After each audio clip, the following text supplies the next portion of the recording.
क्या आपको पता है कि रात में मच्छर कान के पास आकर क्यों भिनभिनाते हैं?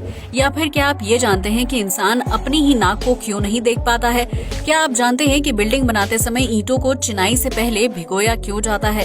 क्या आप उस समुद्र के बारे में जानते हैं जिसमें कोई भी इंसान डूबता नहीं है? क्या आपको ये पता है कि दुनिया में एक ऐसा फूल भी है जिससे चॉकलेट की खुशबू आती है? यकीनन आपने इससे पहले इतने मजेदार और इंटरेस्टिंग फैक्ट्स के बारे में नहीं सुना होगा, इसलिए वीडियो को आखिर तक जरूर देखें। फैक्ट नंबर 1, आप में से कई लोगों को लगता होगा कि भारत कई मामलों में यूरोपीय देशों से पिछड़ा हुआ है, लेकिन अब हम आपको जो फैक्ट बताने जा रहे हैं उसे सुनने के बाद आप भी गर्व महसूस करेंगे। क्या आप जानते हैं कि दुनिया में सबसे ज्यादा महिला पायलट किस देश में हैं? अगर नहीं तो हम आपको बता दें कि उस देश का नाम भारत है। जी हाँ, आपने बिल्कुल सही सुना।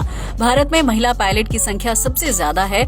इस हिसाब से देखा जाए तो पूरी दुनिया में महिला पायलट की संख्या 5.18% है, जबकि अकेले भारत में 12.04% महिला पायलट कार्यरत हैं। इतना ही नहीं, महिला पायलट को नौकरी पर रखने वाली दुनिया की टॉप एयरलाइंस में भारत की 3 एयरलाइंस कंपनियां शामिल हैं, जिन्हें आप इंडिगो, स्पाइस जेट और एयर इंडिया के नाम से जानते हैं। इस फैक्ट को जानने के बाद आप ये तो समझ ही गए होंगे कि भारत महिला सशक्तिकरण के मामले में दूसरे देशों से कितना आगे है, जहां सिर्फ पढ़ाई लिखाई में ही नहीं बल्कि करियर में भी लड़कियां ऊंची उड़ान भर रही हैं। फैक्ट नंबर 2, इस दुनिया में समुद्र व्यापक स्तर पर फैला हुआ है, जिसके अंदर ना जाने कितने ही जीव जंतु और खनिज तत्व हैं। लेकिन क्या आप जानते हैं कि धरती पर एक ऐसा समुद्र भी है जिसे डेड सी के नाम से जाना जाता है? दरअसल जॉर्डन और इजराइल की सीमा पर डेड सी में नमक की मात्रा इतनी ज्यादा है कि इसके पानी में कोई भी जीव या मछली जीवित नहीं रह सकते हैं। इसके अलावा डेड सी समुद्र तल से 304 फीट नीचे है, जिसकी वजह से आसपास के इलाके और बारिश के दौरान गिरने वाला पानी सीधा इस समुद्र के अंदर चला जाता है। लेकिन उस पानी से नमक और खनिज तत्वों के बाहर निकलने का कोई रास्ता नहीं है, क्योंकि डेड सी सामान्य से कई गुना ज्यादा गहराई पर है। ऐसे में गर्मियों के मौसम में ज्यादा तापमान की वजह से डेड सी का पानी भाप बनकर उड़ जाता है, जबकि इसकी सतह पर नमक के बड़े बड़े पहाड़ और टीले इकट्ठा हो जाते हैं। पिछले 65 सालों से भले ही डेड सी में जलीय जीव ना रहते हों, लेकिन ये जगह पर्यटकों के बीच हीलिंग सॉल्टी मड बाथ के लिए काफी मशहूर है। इसके अलावा इस समुद्र के नमकीन पानी की वजह से कोई भी व्यक्ति इसके अंदर डूबता नहीं है, बल्कि सतह पर तैरता रहता है, जबकि इस पानी में नहाने से शरीर पर बुरे बैक्टीरिया भी मर जाते हैं। फैक्ट नंबर 3, किसी भी घर या बिल्डिंग के निर्माण के लिए ईंटों की जरूरत पड़ती है, जिन्हें चिनाई से पहले पानी में अच्छी तरह से भिगोया जाता है। लेकिन हम सभी जानते हैं कि सूखी चीजों को चिपकाना आसान होता है, जबकि पानी में भीगी हुई गीली चीजें आसानी से नहीं चिपकती हैं। ऐसे में ईंटों से दीवार को खड़ा करने से पहले उन्हें भिगाने के पीछे क्या लॉजिक है? दरअसल इस प्रक्रिया के पीछे सीमेंट का सूखापन मुख्य कारण है। जब चूना पत्थर को पीसकर और पकाकर सीमेंट का निर्माण किया जाता है तो उसके अंदर सारी नमी खत्म हो जाती है। ऐसे में सीमेंट को मजबूती देने और उसे पक्का बनाने के लिए घर के निर्माण से पहले सीमेंट में पानी मिलाकर एक मिक्स तैयार किया जाता है, जिसकी वजह से रिएक्शन होता है और हीट बाहर निकलती है। ऐसे में अगर गीले सीमेंट के ऊपर सूखी ईंट को रखकर दीवार की चिनाई की जाएगी तो दीवार मजबूती से खड़ी नहीं होगी और न ही सीमेंट और ईंट आपस में जुड़ पाएंगे। ऐसे में दीवार को मजबूती से खड़ा करने के लिए ईंटों को पानी में भिगाया जाता है, जो पानी को सोख लेती है। इसके बाद सीमेंट के मिक्स के ऊपर गीली ईंट की चिनाई की जाती है, ताकि ईंटों से सीमेंट को पर्याप्त नमी मिलती रहे और दोनों आपस में मजबूती से चिपक जाएं। इसके बाद निर्माण कार्य पूरा होने पर कुछ दिनों तक ईंट की दीवार को पानी से तर किया जाता है, ताकि हवाओं की वजह से सीमेंट और ईंटों की नमी जल्दी खत्म ना हो जाए।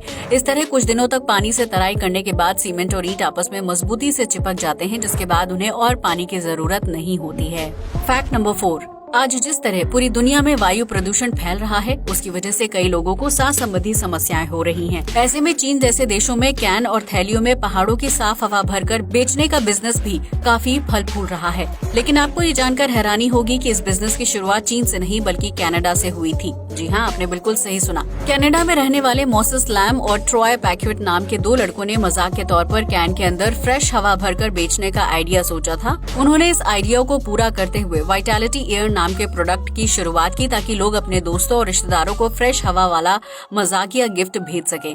इस तरह वाइटैलिटी एयर का पहला कैन एक चीनी नागरिक ने ऑनलाइन वेबसाइट के जरिए खरीद लिया और देखते ही देखते ये प्रोडक्ट चीन में मशहूर हो गया, जिसके बाद वहाँ के अमीर नागरिकों ने फ्रेश हवा की चाह में वाइटैलिटी एयर को खरीदना शुरू कर दिया। इस तरह मजाकिया गिफ्ट के रूप में शुरू किया गया वाइटैलिटी एयर देखते ही देखते फ्रेश एयर का ब्रांड बन गया, जिसके जरिए लोगों को एक कैन में 160 फ्रेश सांसें मिलती हैं। आपको बता दें कि वाइटैलिटी एयर के 8 लीटर के एक कैन की कीमत $24 यानी लगभग 1750 रुपए है, जिसके अंदर कनाडा के पहाड़ों की साफ और प्रदूषण मुक्त हवा होती है।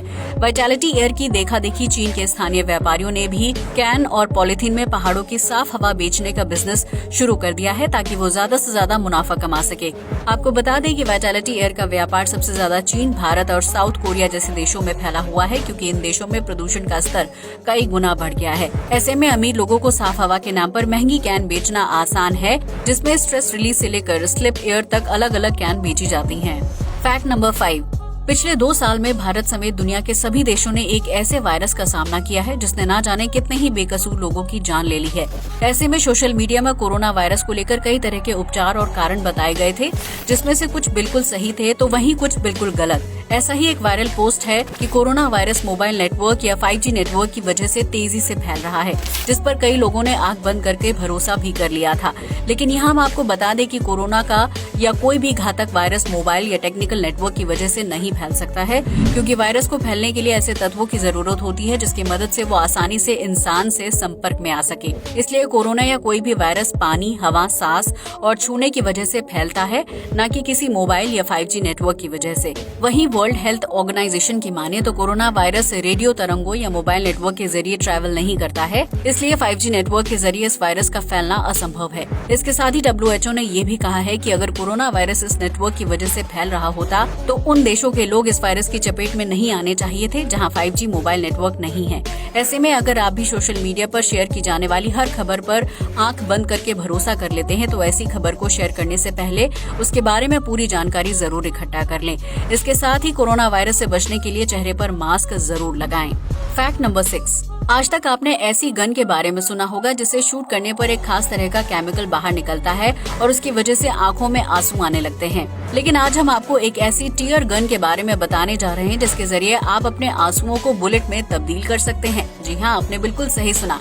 ताइवान में रहने वाले याई फी चेन नाम के एक युवक ने एक ऐसी टीयर गन का निर्माण किया है जो आंख से निकलने वाले आंसुओं को बुलेट में बदलने का काम करती है। इसके लिए गन में लगे एक छोटे से पाइप को अपनी आंख के पास लगाना होता है ताकि आंखों से निकलने वाले आंसू सीधा उस पाइप के जरिए गन के अंदर जा सके। इसके बाद गन में आंसू फ्रीज हो जाते हैं और सिलिकॉन के छोटे छोटे पैकेट तब्दील हो जाते हैं। ऐसे में पैकेट में बंद फ्रीज आंसुओं को बुलेट की तरह बंदूक से शूट किया जा सकता है। ये एक बहुत ही एडवांस और हानि रहित तरीका है उस शख्स से बदला लेने का जिसने आपका दिल दुखाया है या फिर आपके इमोशन को चोट पहुंचाई है। यकीनन ये बंदूक बहुत ज्यादा काम की नहीं लगती है, लेकिन इसके इस्तेमाल से इंसान बिना किसी को नुकसान पहुंचाए अपने दुख और आंसुओं को सही ढंग से बाहर निकाल सकता है। फैक्ट नंबर 7, यकीनन आप में से बहुत से लोगों को चॉकलेट खाना पसंद होगा, वहीं बच्चों की तो ये फेवरेट चीज होती है। चॉकलेट खाने से तनाव कम होता है और चेहरे का ग्लो भी बढ़ता है। हालांकि ज्यादा मात्रा में चॉकलेट खाना सेहत के लिए हानिकारक भी हो सकता है। लेकिन आज हम आपको ऐसे फूल के बारे में बताने जा रहे हैं जिसकी खुशबू बिल्कुल चॉकलेट की तरह होती है। इस फूल को चॉकलेट कॉस्मोस के नाम से जाना जाता है, जबकि इसका साइंटिफिक नाम कॉस्मोस एस्ट्रोसैनगिनिस है। ये फूल गहरे लाल रंग का होता है, जिसकी वजह से कड़क धूप में ये भूरे रंग का दिखाई देता है। वहीं इस फूल से निकलने वाली खुशबू आसपास के वातावरण में चॉकलेट की महक फैला देती है। यही वजह है कि कई लोग इस फूल को अपने गार्डन में लगाना पसंद करते हैं, क्योंकि इसकी मनमोहक और मीठी खुशबू से माहौल खुशनुमा हो जाता है। आपको बता दें कि ये चॉकलेट कॉस्मोस मुख्य रूप से मैक्सिको में पाया जाता है, लेकिन इस फूल के आसपास कोई तितली या भंवरा नहीं मंडराता है। दरअसल चॉकलेट कॉस्मोस में कुछ ऐसे जहरीले तत्व भी पाए जाते हैं जिनका सेवन करने से किसी जीव या इंसान की जान खतरे में पड़ सकती है। फैक्ट नंबर 8, हम सभी जानते हैं कि मिस्र में पिरामिड पूरी दुनिया में मशहूर हैं, जिन्हें देखने के लिए साल दर साल लाखों पर्यटक मिस्र पहुंचते हैं। लेकिन आपको ये जानकर हैरानी होगी कि दुनिया में सबसे ज्यादा पिरामिड मिस्र में मौजूद नहीं है, बल्कि ये खिताब किसी दूसरे देश के नाम है। जी हाँ, आपने बिल्कुल सही सुना। दुनिया में सबसे ज्यादा पिरामिड सूडान में है, जिनका निर्माण कसहाइट किंगडम के राजाओं द्वारा किया गया था। सूडान में लगभग 200 पिरामिड हैं, हालांकि उनका आकार मिस्र के पिरामिड की तुलना में काफी छोटा है। यही वजह है कि सूडान में सबसे ज्यादा पिरामिड होने के बाद भी मिस्र के पिरामिड पर्यटकों के बीच ज्यादा मशहूर हैं। हालांकि दुनिया का सबसे बड़ा पिरामिड मिस्र में नहीं है। आपको बता दें कि दुनिया का सबसे बड़ा पिरामिड मैक्सिको में है, जिसका नाम क्विट्ज़लक्वाटल पिरामिड है। ये पिरामिड ऊंचाई में गीजा के पिरामिड जितना बड़ा नहीं है, लेकिन अगर व्यास की बात की जाए तो इसे दुनिया का सबसे विशालकाय पिरामिड माना जाता है। फैक्ट नंबर 9, इंसान का शरीर कई तत्वों, अंगों और हड्डियों से मिलकर बना हुआ है। ऐसे में हमारी आंखें उन्हीं महत्वपूर्ण अंगों में से एक हैं। इन्हीं आंखों की मदद से हम जरूरी चीजों को देख पाते हैं। लेकिन क्या आपने कभी सोचा है कि हमारी आंखें हमारे ही चेहरे पर नाक को क्यों नहीं देख पाती हैं, जबकि नाक आंखों के ठीक नीचे होती है? अगर नहीं तो हम आपको बता दें कि ऐसा अनकॉन्शियस सेलेक्टिव अटेंशन प्रोसेस की वजह से होता है, जिसके लिए हमारा दिमाग जिम्मेदार होता है। दरअसल हमारा दिमाग इस प्रोसेस के जरिए आंखों को उन्हीं चीजों को देखने के लिए कमांड देता है जो जरूरी है। इस प्रोसेस के तहत हमारी नाक उन जरूरी चीजों में शामिल नहीं है जिसे देखकर कोई जानकारी इकट्ठा की जा सके। यही वजह है कि हमारी आंखें चेहरे पर नाक को तब तक नहीं देख पाती हैं जब तक दिमाग को उसकी जरूरत महसूस नहीं होती है। अगर आपकी नाक में कोई दिक्कत हो रही है और दिमाग तक उसका सिग्नल पहुंच रहा है, तो उस दौरान दिमाग आंखों को ये कमांड देता है कि वो नाक को देखें और प्रॉब्लम का पता लगाएं। लेकिन इसके अलावा हमारी आंख उन सभी चीजों को इग्नोर करती है जिन्हें देखने से दिमाग को कोई जानकारी ना मिले। सीधे शब्दों में कहा जाए तो हमारी आंखें वही चीज देखती हैं जो हमारा दिमाग उन्हें दिखाना चाहता है। फैक्ट नंबर 10, बरसात का मौसम आते ही घर से लेकर पार्क तक हर जगह मच्छरों का झुंड दिखाई देता है, जो डेंगू और मलेरिया जैसी घातक बीमारियां फैलाने के लिए जिम्मेदार होते हैं। वहीं रात के समय गहरी नींद में सोने के दौरान ये मच्छर कान के पास आकर भिनभिनाने लगते हैं, जिसकी आवाज बहुत ही इरिटेटिंग लगती है। लेकिन क्या आपने कभी सोचा है कि मच्छर क्यों भिनभिनाते हैं? अगर नहीं तो आज हम आपको इस सवाल का मजेदार जवाब बताने जा रहे हैं। दरअसल मच्छर के पंख उसके शरीर के मुकाबले काफी छोटे होते हैं, जिसकी वजह से मच्छर को हवा में उड़ने के लिए अपने पंखों को ज्यादा जोर से हिलाना पड़ता है। ऐसे में जब मच्छर बहुत ज्यादा ऊर्जा का इस्तेमाल करके अपने पंखों को हिलाता है तो पंखों के आपस में टकराने की वजह से भिनभिनाहट की आवाज पैदा होती है। इस तरह जब मच्छर इंसान के शरीर के आसपास मंडरा रहा होता है तो उसके पंखों की आवाज हमें भिनभिनाहट लगती है और उससे हमें बहुत ज्यादा गुस्सा भी आता है। अगर आज तक आप ये सोचते थे कि मच्छर की भिनभिनाहट उसके मुंह से निकलने वाली आवाज होती है, तो यकीनन इस फैक्ट को जानने के बाद आपके होश उड़ गए होंगे। इसके अलावा अगर वैज्ञानिकों की माने तो नर मच्छर मादा को अपनी तरफ आकर्षित करने के लिए अपने पंखों को जोर से हिलाते हैं ताकि उससे उत्पन्न होने वाली तेज आवाज यानी भिनभिनाहट सुनकर मादा मच्छर उसके साथ संबंध बनाने के लिए तैयार हो जाए। आपको बता दें कि मच्छर की भिनभिनाहट दिन के समय भी जारी रहती है, लेकिन ज्यादा शोर शराबे की वजह से वो सुनाई नहीं देती है। वहीं रात के समय में बहुत ज्यादा शांति होने की वजह से ये आवाज बहुत ही साफ और सटीक सुनाई देती है, जिसकी वजह से कई लोगों को लगता है कि मच्छर सिर्फ रात के समय ही भिनभिनाते हैं। आज के लिए बस इतना ही। वीडियो अच्छा लगा हो तो इसे लाइक और शेयर करें। जय हिंद दोस्तों।